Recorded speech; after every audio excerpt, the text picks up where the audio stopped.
wagas ang iyong kabutihan. Sa kabila ng aming pagkukulang, kayo ay palaging nandiyan.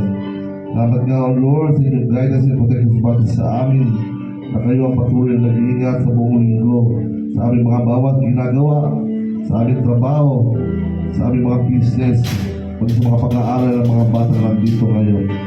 Salamat, O Lord, na kayo ang nagkaloob ng lahat sa amin. Muli, O Lord, sa mga pinasyaring pangailangan at siksik-ibig at umaabaw ang iyong pagkapala at hindi kami pinabayaran. Alam niyo na, O Lord, ang aming lahat ng mga pangailangan. We praise you, O Lord, we glorify you. Guide us, O Lord, with your Holy Spirit and worshiping you today na maranasan, O Lord, na bag sa amin ang iyong kabutihan, ang iyong grasya at iyong pagmamahal. Salamat, O Lord, sa inyong dakilang katapatan at dakilang pag-ibig. Nawa, O Lord, nagapin niyo ang aming buhay, ang aming mga talento, aming regalo para sa inyo. Kami, O Lord, nabigyan niyong mightily para sa inyong kapurihan. Aming dinadalangin, O Lord, ang mga kapatiran sa balik ng karamdaman. Kayo, O Lord, ang patuloy na magpagaling sa kanila.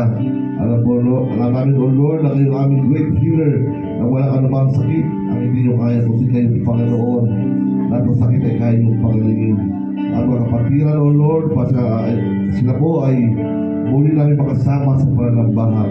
Kung tayo mga kapatiran, O Lord, sa malalayong lugar, kayo, O Lord, nakapatid na kanilang buhay. Amin dalangin, O Lord, patuloy silang palalahanan, O Lord, na huwag silang lumayo sa inyo, huwag silang patuloy na lumapit sa inyo upang kasama namin sila sa Espiritu ng pananambahan. Salamat, O Diyos, sa araw na ito, na pinagin sa amin. Ibuhos niyo, O Lord, ang kailangan ng pagkabahala sa mga sa amin ngayon. Sa iyo ang mataas na mapulit, pasalamat sa matalis na pangalan na ito. Sa kailang sabi na, Amen. Salamat natin natin.